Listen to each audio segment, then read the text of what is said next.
Dans cette vidéo, j'aimerais vous parler d'un point qui est essentiel pour une personne hypersensible. C'est le fait de ne pas assez se connaître et surtout tout ce que ça engendre dans une vie. Donc là, dans cette vidéo, on va parler vraiment des 10 signes concrets qu'une personne hypersensible ne se connaît pas assez. Et vous allez voir si vous allez vous reconnaître dedans. En numéro un, elle culpabilise dès qu'elle pose une limite, même lorsque c'est juste pour elle. Parce que finalement, poser une limite, c'est dire non. Et ça, pour une personne hypersensible, dire non, c'est souvent synonyme de blesser, de décevoir la personne qui est en face. Et aussi, peut-être de prendre un risque de ne plus être aimée. Alors, même quand elle sent profondément que c'est pas OK pour elle, la personne hypersensible peut dire oui, ou elle va s'adapter encore et encore. Et parfois, quand elle ose dire non, là, c'est la culpabilité qui arrive en elle. Comme si elle culpabilisait un petit peu de s'être fait passer en première, euh, d'avoir pu finalement exister. C'est un peu comme si elle devait sans cesse s'excuser d'être elle-même, s'excuser de se prioriser. Et ça, c'est vraiment le fruit des années et des années de suradaptation. C'est le fruit d'une hypersensibilité qui a appris à capter tous les besoins des autres, mais pas à s'écouter elle-même. Et à force, la personne hypersensible, elle s'épuise, elle se sent comme envahie, comme submergée, comme s'il n'y avait plus de frontières entre elle et le monde. Elle a plus la distinction entre ce qui lui appartient à elle et ce qui appartient aux autres. Le deuxième signe, c'est qu'elle dit souvent «je ne sais pas» quand on lui demande ce qu'elle veut vraiment. Le «je ne sais pas», c'est trois petits mots qui vont la protéger. Mais finalement, la protéger de quoi? Ça va la protéger du rejet, ça va la protéger du jugement, des moqueries, mais aussi du désaccord. Parce que quand on dit ce qu'on veut vraiment, c'est comme si on prenait une certaine posture. En fait, on prend une position.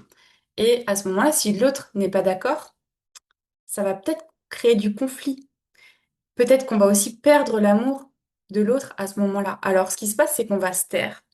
On va laisser l'autre décider et à force, on va se couper de ce qu'on veut vraiment. Mais c'est pas parce qu'on sait pas, c'est juste parce qu'on n'ose pas écouter ce qu'on sait déjà. Et ça, c'est une énorme différence. Et le silence, au fur et à mesure, il devient comme une habitude. Et ça va devenir tellement une habitude que, au bout d'un moment, on va même plus savoir répondre à cette question, qu'est-ce que je veux vraiment finalement? Le troisième signe, c'est que la personne hypersensible a du mal à identifier ses vrais besoins, ces besoins qui sont au-delà des attentes extérieures.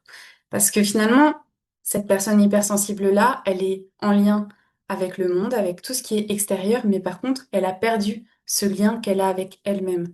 Du coup, elle va s'ajuster instinctivement, mais pendant ce temps, à chaque fois, elle va s'oublier, elle va comme s'éteindre. Et ses besoins à elle, finalement, au fur et à mesure du temps, ils vont devenir complètement flous.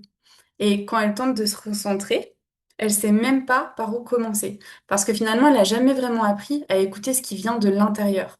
Elle a grandi dans les regards, dans les attentes, le sois gentil, fais plaisir, ne dérange pas trop. Et résultat, elle vit carrément à côté d'elle-même et elle sait même plus comment se nourrir intérieurement. En quatre, elle se compare beaucoup, sans savoir qui elle est vraiment au fond. Elle regarde les autres et elle peut se dire elle est plus alignée dans sa vie. Lui, il a plus confiance. Eux, au moins, ils savent où ils vont, ils ont un sens à leur vie. Et en fait, à chaque comparaison, c'est comme une sensation de vide qui se crée en elle. Une sensation aussi de ne jamais, jamais être assez.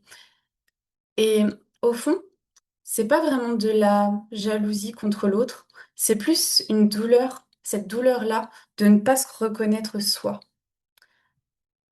Du coup, cette personne hypersensible, elle va prendre les autres comme repère, comme modèle, comme point d'ancrage.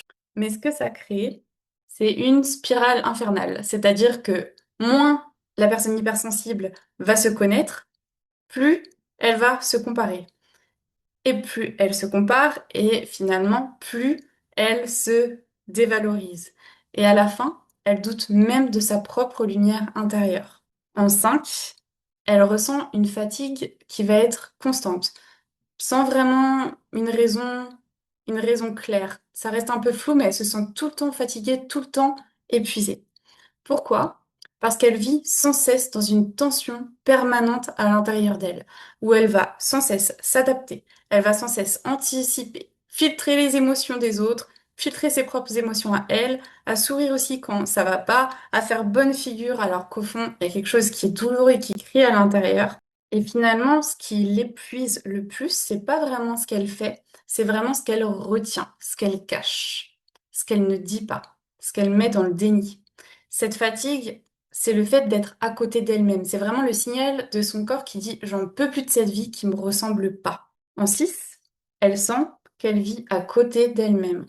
Elle est là, mais elle est comme dans une sensation de décalage en permanence. Elle vit, elle agit, elle avance, mais il y a vraiment comme une partie d'elle qui était dans son ombre. C'est comme si son corps faisait les choses, mais que son âme, à elle, elle attendait quelque chose d'autre de sa vie. Cette personne, elle enchaîne les journées, elle fonctionne, mais au fond, il y a vraiment cette sensation qui est toujours là, qui te dit, c'est pas vraiment moi. Et ce décalage, cette sorte de dissociation, ben, elle peut même avoir tout pour être bien, mais sentir que sa vie, elle manque de sens. Parce que au fond, c'est pas vraiment sa vie. C'est une vie de façade, une vie qui va être plus conforme, qui va rentrer dans le moule. Une vie un peu comme il faut faire. C'est pas une vie qui va être alignée avec ce qu'elle ressent profondément. En 7, elle ressent qu'elle n'a pas encore trouvé sa vraie place dans ce monde. D'ailleurs, elle sait même pas vraiment par où commencer. Elle sent qu'elle est différente. Cette personne, elle sent aussi qu'elle a une sensibilité qui pourrait contribuer à quelque chose de beau. Mais quand elle regarde sa vie, quand elle regarde son quotidien, elle a du mal à voir où ça l'amène. Elle a souvent pris des chemins logiques ou des directions qui semblaient être un peu rassurantes. Elle s'est aussi adaptée à ce qu'on attendait d'elle, à ce qu'on valorisait autour d'elle, mais sa place à elle, elle l'a pas vraiment choisie en conscience. Et ce qui se passe, c'est que maintenant, elle se sent comme, encore une fois, dans l'ombre de sa vie, un peu comme si elle portait un vêtement qui lui allait pas, sans savoir où trouver le sien. Et ça la laisse dans une forme de errance intérieure en étant constamment à la recherche de ce qui pourrait encore faire vibrer son cœur. En 8, elle suit des chemins qui marchent, mais qui manquent vraiment de sens. Elle a peut-être une vie qui va être d'apparence réussie, avec une relation, peut-être un mariage, peut-être une stabilité, un beau métier, une belle voiture, des enfants. Mais finalement, c'est comme s'il y avait quelque chose en elle qui sonnait creux. Ce que cette personne fait, clairement, ça fonctionne. Ça fonctionne, il n'y a pas à dire, mais ça vibre plus en elle. Elle avance, mais comme s'il y avait même plus l'élan de se lever. Et d'ailleurs, parfois, elle ressent une sorte de culpabilité à se dire, mais comment je peux ne pas être heureuse? Je devrais être heureuse. Il y a tout qui fait que je pourrais être heureuse, donc elle comprend pas. En fait, réussir à l'extérieur sans être relié à son intérieur, c'est un peu comme traverser sa vie, ben, finalement, sans y être vraiment. Le 9, elle dit oui facilement et ensuite elle va regretter. Elle perçoit tellement bien les attentes des autres qu'elle dit oui sans même y penser. Inconsciemment, ça peut être une peur de décevoir. Ça peut être aussi une sorte de réflexe par gentillesse. Aussi parce qu'elle peut se sentir responsable du bien-être de ceux qu'elle aime, des personnes qui sont autour d'elle. Mais après, ce qui se passe, en prenant un peu de recul, c'est qu'elle se sent mal, elle commence à ruminer, elle se dit qu'elle aurait pu s'écouter, et en même temps, elle se juge de ne pas avoir su poser ses limites. En fait, finalement, c'est vraiment un cercle infernal entre la suradaptation et l'auto-culpabilisation. Et à force de dire oui pour les autres, elle finit par se dire non à elle-même. Et pour finir, la 10, elle a souvent besoin de l'avis des autres pour faire des choix. Quand elle doit décider, elle doute à chaque fois. Et ces doutes, ça va pas venir d'un manque d'intelligence, mais ça va venir d'un trop plein de perception. Parce qu'on va pouvoir penser aux conséquences, on va pouvoir penser aux attentes, aux regards, aux conflits éventuels. Euh, et à force de penser à toutes ces perceptions, elle se retrouve plus à l'intérieur d'elle. Donc forcément, elle va essayer de trouver des réponses vu qu'elle les a pas en elle et elle va demander par exemple aux autres, tu ferais quoi toi? Est-ce que tu penses que j'ai raison? Tu crois que c'est le bon moment? Mais à force de consulter les autres à chaque fois, en fait, elle se coupe à chaque fois de sa propre guidance, encore plus à chaque fois. Et quand elle choisit enfin, c'est jamais totalement en paix parce qu'il y a comme une part d'elle qui sait que la vraie réponse, elle vient jamais de l'extérieur. Et ce besoin d'avis constant, c'est vraiment révélateur d'une hypersensibilité qui n'a pas encore appris à se faire confiance parce qu'elle ne se connaît pas encore vraiment. Donc, si tu t'es reconnu dans un ou plusieurs de ces signes, c'est peut-être le moment pour te poser vraiment cette question. Est-ce que finalement, je me connais vraiment? Parce que tant que tu sais pas vraiment ce que tu ressens, ce que tu veux et ce qui est juste pour toi, tu risques vraiment de continuer à te suradapter, à répondre aux attentes, à vivre à côté de toi-même sans même t'en rendre compte. Parce que quand tu te connais pas, tu peux finir par t'éteindre petit à petit sans même t'en rendre compte tellement que ça devient des habitudes et des habitudes. En fait, tu fais les choses, tu avances, tu t'adaptes, mais au fond, tu sais même plus ce que tu ressens. Tu sais même plus ce que tu veux et tu ne sais même plus vraiment ce que tu aimes. Et parfois, ça peut même aller encore plus loin. Tu ne sais même plus comment tu fonctionnes. Tu sais même plus qui tu es. Tu ne sais même plus ce que tu apportes au monde. Et d'être dans ce flou-là, sincèrement, ça épuise. C'est comme si ça rendait tout fade, comme si c'était très compliqué de te nourrir intérieurement. Et c'est exactement pour ça que j'ai créé le programme qui s'appelle Qui es-tu vraiment? Ce programme, il est vraiment là pour t'aider à remettre de la clarté à l'intérieur de toi.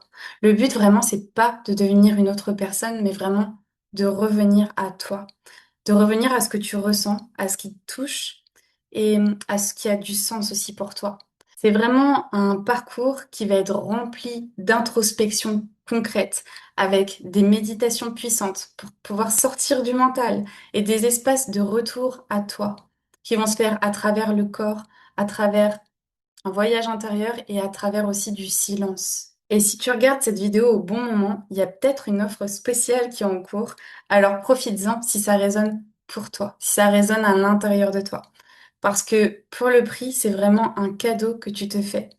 C'est vraiment un pas vers toi, vers plus de clarté, vers une vie qui te ressemble.